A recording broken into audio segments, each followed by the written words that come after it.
Hi there. My name is Kerry Morris, and I'm running in the upcoming municipal elections to be your mayor in the city of North Vancouver. Most of you are aware that about 2 weeks ago, I became the subject of an attack campaign commenced by mayoral candidate George Pringle. Mr. Pringle has dredged up an email which I wrote in 2009, which was exchanged between myself, my lawyer, and a lawyer acting for the defendant in that action. The actions of the defendant and his solicitor, which gave rise to the legal actions, were terribly wrong. But then again, so was my choice of language. I wrote things that I have never before written, doing so out of extreme frustration and in some ways desperation. The actions of that defendant and his counsel put at risk our family home and could have resulted in my wife and I and our kids ending up on the street. The monies I was owed had been pledged to clear corporate bank debt in accordance with a series of financial commitments, all to be made at specific time periods. So when the defendant breached the contractual obligations, they in fact put our family home and assets in harm's way. Out of extreme frustration and under considerable pressure, I lashed out. I was wrong for writing what I wrote. While I may have achieved the impact I was seeking from the communication, the ends did not justify the means.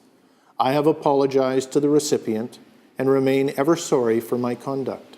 The lesson here is never write something that you would not want your kids to see you read in public. But this is not where the story ends.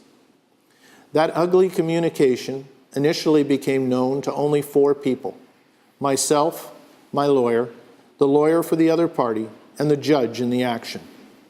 Subsequently, a 5th party, a legal firm acting for Alcan, also became aware of the communication. How they came to have that knowledge, I cannot say, but they did. And they dredged up that document and used it in a security for costs application in the Alcan action.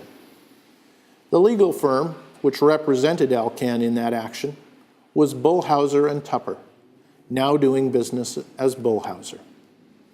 Bullhauser is also the firm which represents the city of North Vancouver. For George Pringle to find that email would have been something akin to finding a needle in a haystack. He needed a roadmap, and I think we both know where he got it. What is sad is that both Daryl and George have equally inappropriate skeletons in their closets.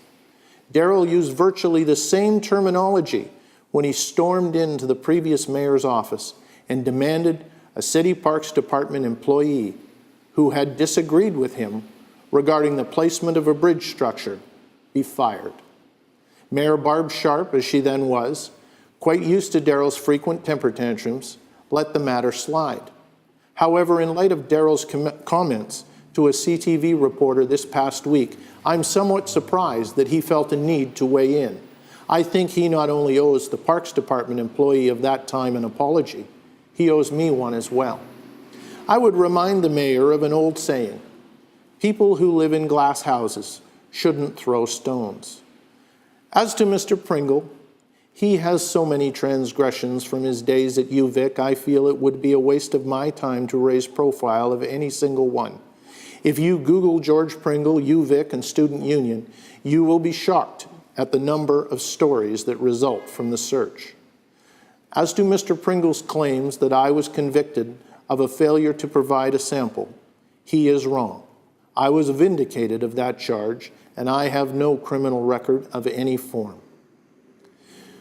We all have likely done things during our lives which we are not proud of. My email, to which I earlier referred, is just such an instance. I have made errors. I will likely make other errors as I go forward. I am human. I am not perfect. But when I make errors, I've always been man enough to stand up and apologize.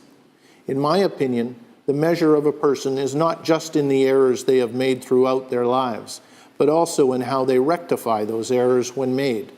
On that point, I think I stand taller amongst my candidate peers than all others. You have a single vote on November 15th. Spend it wisely. Vote Morris for mayor, for a better tomorrow. Thank you.